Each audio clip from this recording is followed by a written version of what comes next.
Hey guys, welcome back, and in today's video I'm going to show you how to know if you're blocked on iMessage without texting them. Without further ado, let's get started.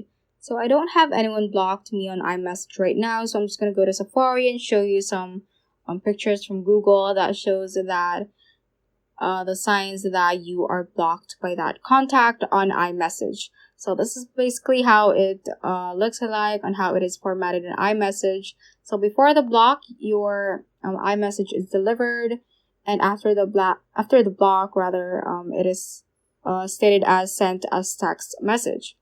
So I'm just gonna scroll through right here through the pictures. So it would basically look like that, like your previous iMessages are red and the other has no status, or it is only saying that it is delivered. Like this one, it might only show delivered right here, and it does not show seen status from the contact that, or from the friend that you contacted through iMessage.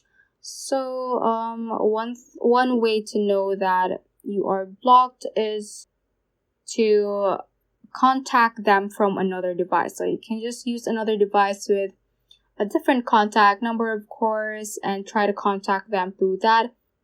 And if they reply, or if they see that message, like there is a seen status, that means that your other contact or your main contact is basically blocked from that user on iMessage. So that is how you can basically know if you're blocked on iMessage without texting them. So that ends this tutorial. I hope this video helped you out. If it did, don't forget to like the video and subscribe to the channel. Feel free to comment any questions you may have as well. So that is all for today, and have a great day.